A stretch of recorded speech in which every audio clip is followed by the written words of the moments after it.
actually was expecting this one. A Lulu ban, which was by Nexplay Esports. I was totally expecting this one. Definitely, you usually do not want to give that one to your opponent right after you use that successfully from your previous game.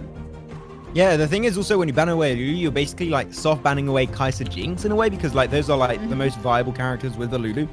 Yeah. So you can wait.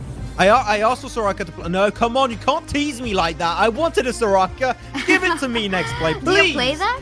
I know I don't, but I love seeing people play it though, because like especially Scoundrel did a video on it, and it's such a fun character with so much potential. Yes, I am an Scoundrel fanboy, by the way, if you have not already realized. But I would like to see one eventually, but they're going to go for Lee Sin, followed up with also a Aurelion Sol once again, mid lane. That's some really good rotation potential, can easily roam around the map and assist the side lanes and the jungle in case they need to get an early Herald or an early Drake position. On the other side, though, you're going to have a Alistar, but Alistar is a great open pick. You can combo Alistar with everything. A squishy comp if you want good peeling, a good engaged comp if you want to go and dive on squishy targets. Alistar is a good first pick to open up a lot of opportunities for the rest of your squad. As Kai'Sa, I said might not go for Kai'Sa because Lulu got banned, but they're going to lock in the Kai'Sa. And that's going to be Kai'Sa and Camille on the block, ready to go. So that's a pretty good one overall. Like, so far, I'm not seeing any big issues on both drafts respectively. Yeah. They're both extremely solid. So I just want to see what they look like once both drafts are going to be finished up. Yeah, especially if that Alistar is actually able to set something for the Kai'Sa. Even the Camille can do that job for the Kai'Sa. So the Kai'Sa will just be happy about free hitting the Icathean Rain onto targets. But they must be very careful because there's a lot of good zone potential coming in from the side of Nexplay Esports because they got an Aurelion Sol from their end. So you can't just go in onto a target, especially if the Aurelion Sol is around just showing off his stars.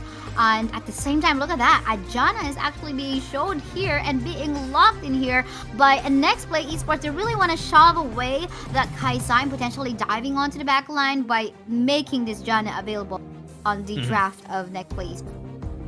I mean, they just couldn't counter. Normally, Camille was like the main counter that would tend to be an Alistar. But like, Janna does exactly the same thing with the ultimate. So that's overall a pretty strong pickup, I do have to say. What I'm seeing, unfortunately, lacking right now for Nexplay is a good, beefy front line. Sure, they got Lee Sin, but Lee Sin is not a tank. Lee Sin is an initiator, just like a Camille would be.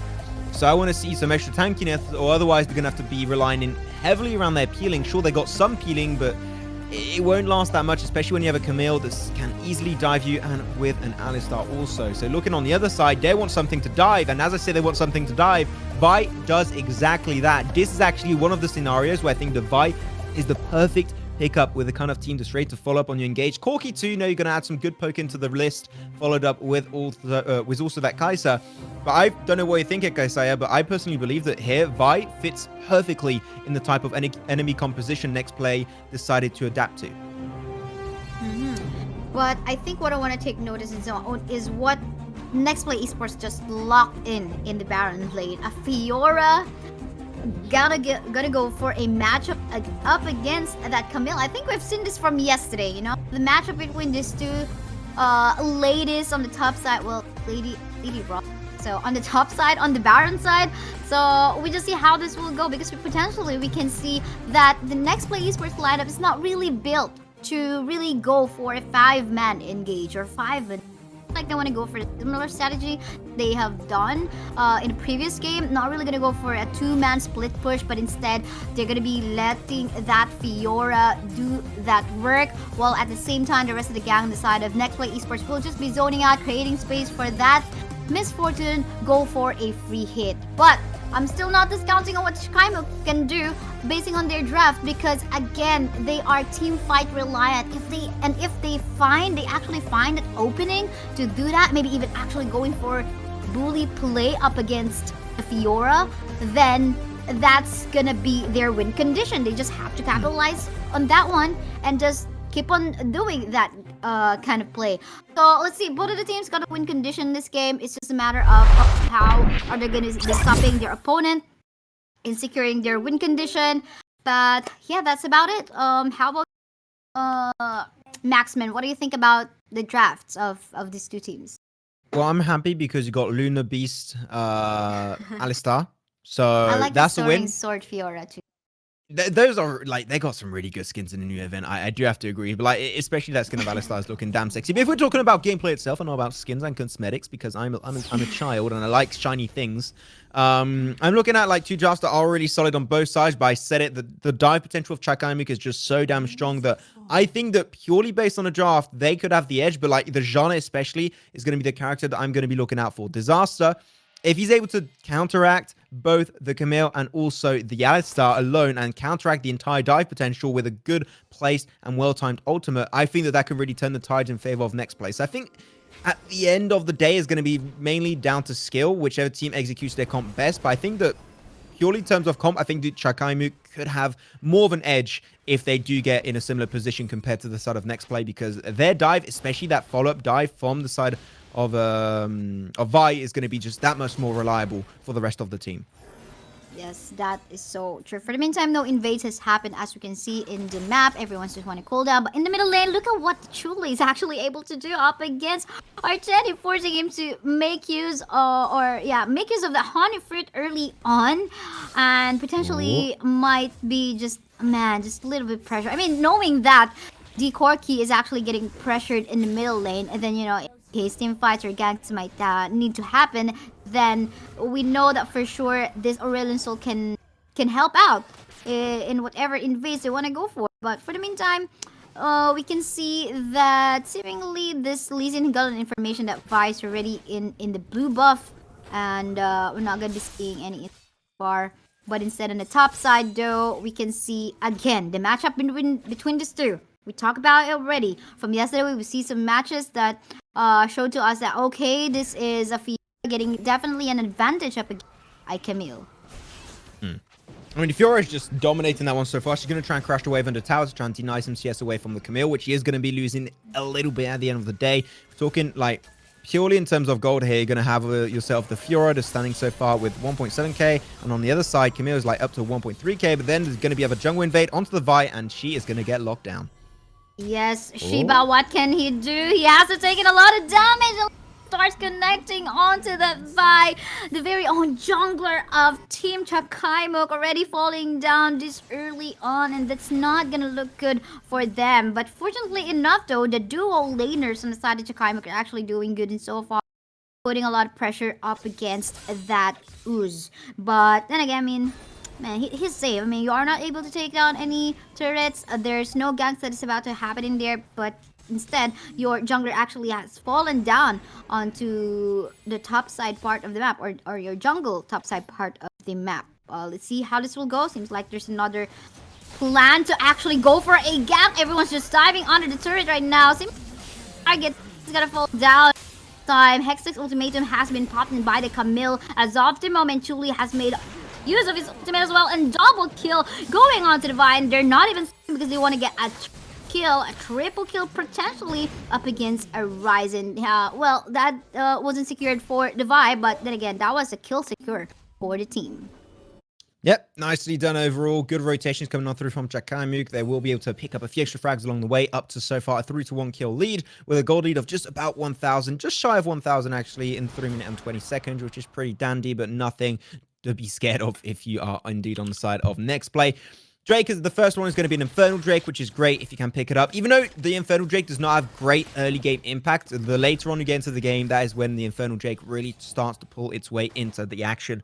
So we're going to see if they are going to try and put themselves a little bit of a focus onto that one. But I'm seeing a backport from Jana, I'm seeing a backport from Lee Sin, and also from the Aurelion Soul. But unfortunately, because of the lack of vision, especially of deep vision, they do not know that. So if they had the information, this would be an easy Drake. But unfortunately right now, they just don't have the intel to know that this would be a great pickup. So they're not going to commit to it just yet.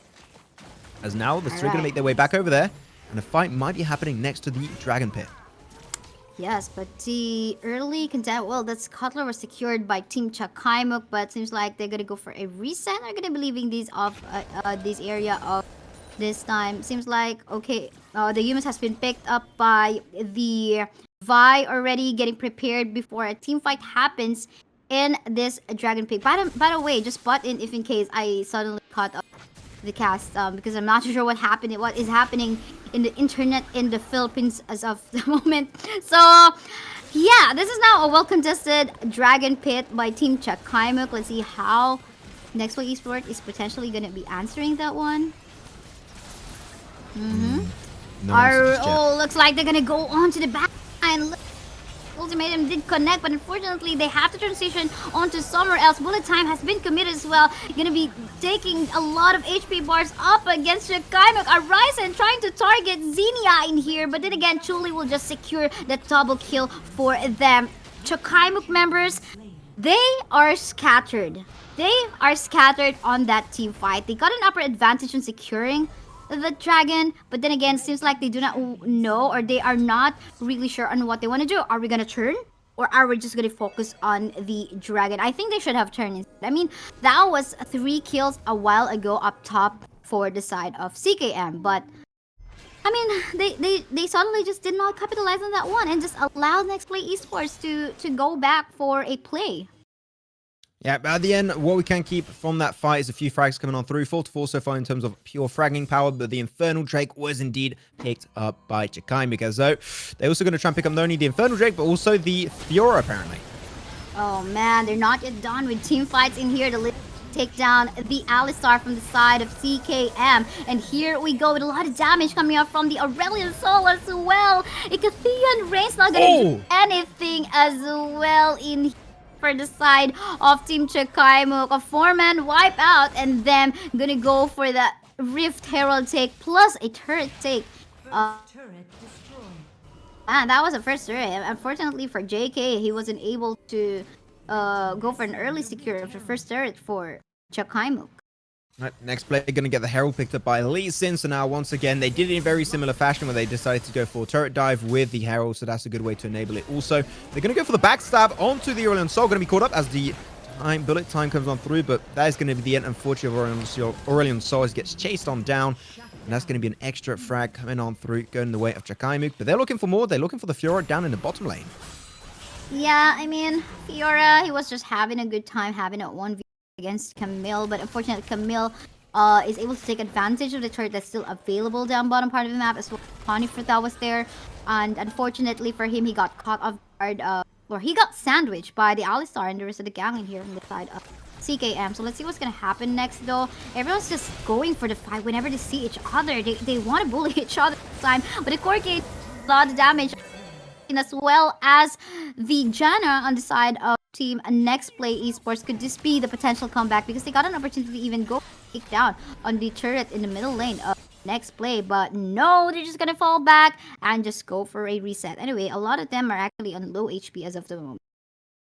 But while this game is combusting in a burn of glory, I just want to say also thank you everyone on Trovo for allowing us to hit 700 viewers and still counting as I say this. Thanks so much. Really appreciate the support that everyone has been sharing on all social platforms, especially on Trovo, as Trovo is one of the official partners. So thank you so much for that. That's a great milestone. Hopefully we can have even more, but without you guys, this would not be possible. So mucho apreciado. But with that said, keep on focusing down to the game, because that is indeed why we are here in the first place, as Herald is being popped off into the mid lane, but Lee Sin is having a hard time. Yeah, I mean, JK just made use of his ultimate for that Lee Sin, but apparently Lee did not fall down. Plus, at the same time, Nexplay Esports still got the Rift Herald bumping on. Well, they didn't. I think I'm not too sure if it was already like. No, I think they just placed it down there at the wrong time. So I think they weren't able to capitalize that Rift Herald that was on their hand, and they're gonna be losing this position in the dragon that is about to, and it is a mountain Drake, so they have all the maybe if they want to take advantage of the buff that will be given to them. But for the meantime, another fight is ongoing in here. Out up against the members of Team Nexplay Esports. I think this is gonna be a win potentially on this particular fight for the side of Chakaimook, but the damage coming from the Aurelion Soul is just way too much to handle as well. Okay, fortunately enough, he's got the honey fruit in here, still allowing him to stay alive. Gotta be careful in what JK can do, but the damage coming from the misfortune is also in there. And way too much to handle as well. So here we go. The Mountain Drake gonna go onto the side of Nexplay Esports. Man, you know what? I think we know that the composition of Nexplay Esports is really not meant for a team fight. But this is CKM just capitalizing on what their team fight is built for, which is okay. If there's a chance to engage, just go all out in here. We got an Alistar and we got a Vi and we got... Well, but at the same time, we don't see yet Team Nexplay Esports really going for the split push work. Well, Ryzen has been trying to do that in the map, but has been failing to do so. And now, as this things, we got a team fight again happening on the top side part of the map. Joshi will be taking a lot of damage from the Corki, but meantime, gonna be saving the day. This Aurelion Sol is, I mean, that's a lot of zoning capability and a lot of damage to deal with. And them gonna be capitalizing on Baron opportunity that they got, while them sacrificing some of the turrets down bot and potentially maybe even...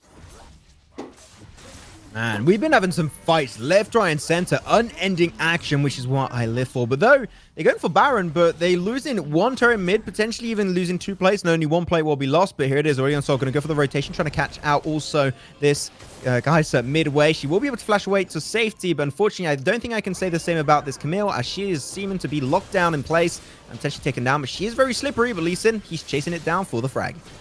Man, look at the itemization as well of Aurelion Sol. I mean, 11k gold?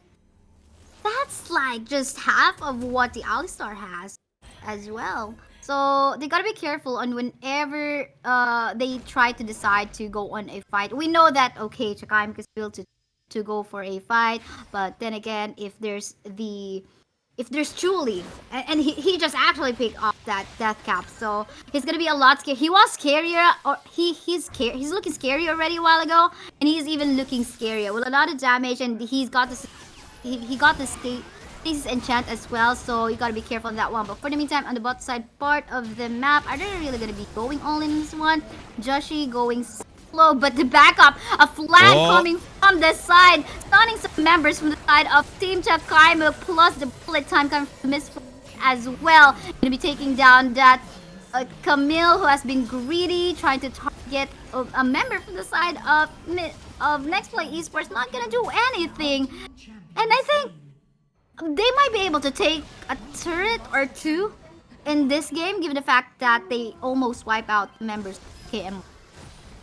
I mean, that Celestial expansion that was coming on through from the Aurelion Sol was top tier. It separated the entire team of Chakaimook, and at that point onwards, it was just like pick and pick and pick and pick and just take kill after kill. Like, really, Nexplay used this Aurelion Sol in such good ways that it's so hard to fight up against. So really, big props over to Chili. That guy is legendary when it comes down to playing a good damn Aurelion Sol. But so far, the Drake is going to be on the menu. It's going to be a Cloud Drake in the next 45 to 50 seconds, so you got to keep that in mind also. But here's just Chakaimook, like, starting to fall behind heavily. Their composition is very dive-focused. The moment you lose that edge is when you start to get bursted down heavily, especially by the likes of this Miss Fortune that's currently in 3-0 and 10-2 Aurelion Sol. I'm just, like, Chully is just really stepping up to the occasion. I'm loving it. Nexplay, I said it, they're one of my favorite teams when it comes down to competitive Wild Rift, and it's for a reason. They play everything they pick just at such a good level, you can't do anything.